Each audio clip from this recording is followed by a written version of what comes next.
আজকের ভিডিওতে বাক্যকে কিভাবে বচনে রূপান্তরিত করে সেই বচনের কোন পদ ব্যাপ্য হয়েছে তা আমি উল্লেখ করেছি। এখানে একটি বাক্য আমি দিয়েছি, প্রত্যেক মাতায় স্নেহ দেয়া। এটা একটা বাক্য, কিন্তু যে বাক্যকে আমরা বচনে রূপান্তরিত করব, আগে বচনে রূপান্তরিত করতে গেলে সকল মাথা হন স্নেহদা। প্রত্যেক শব্দটা আছে বলে এই বচনটা হবে সকল। আর এই বচনের উদ্দেশ্যপদ ব্যাপ্য আমি আগেই দেখিয়েছি ভিডিওতে। এবার দ্বিতীয় বাক্যটা হচ্ছে সকল মানুষ ধনী নয়। এটাকে যখন আমি বচনে রূপান্তরিত করেছি তখন দেখেছি কোনো কোনো মানুষ নয় ধনী। এটা ও বচনের বিধেয়পদ ব্যাপ্য জানি। সকল নয়, এই দুই ধরনের সকলের সঙ্গে যখন নেগেটিভ সাইন থাকে তখন সেই বচনটা বিশেষ নঙর্থক বচন হয়ে যাবে। মানুষ কখনোই সুখী নয়। এই বাক্যটিকে যখন বচনে রূপান্তরিত করেছি তখন দেখেছি কোনো মানুষ নয় সুখী।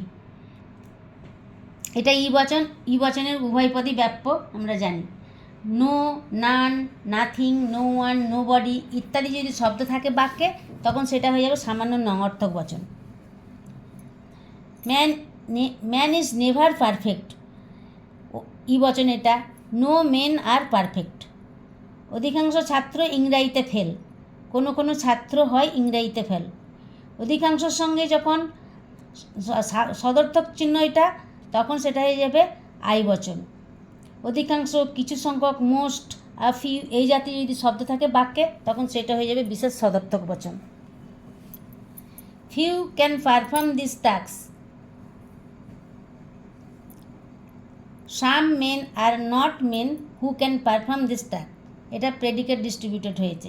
এটা ফিউয়ের সঙ্গে যদি নেগেটিভ চিহ্ন থাকে তখন উদ্দেশ্য বিধেয় স্থান চেঞ্জ হয়ে যাবে এবং সেটা হয়ে যাবে নেগেটিভ নঙর্থক বচন। ও বচনের বিধেয়পদ ব্যাপ্য আমরা জানি।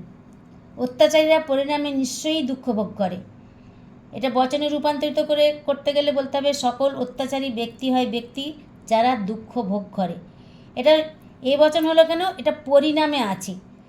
নিশ্চয়ই, নিশ্চিতভাবে, পরিণামে এই জাতীয় যদি শব্দ থাকে বাক্যে তখন সেটা হবে সামান্য সদর্থক বচন, অর্থাৎ এই বচনের উদ্দেশ্যপদ ব্যাপ্য। আজকের ভিডিওতে আমি এই পর্যন্তই লিখলাম। আমার ভিডিওটি বেশি বেশি করে সাবস্ক্রাইব করো, তাহলে আমি আরও নতুন নতুন তথ্য লজিক সম্বন্ধে তুলে ধরবো।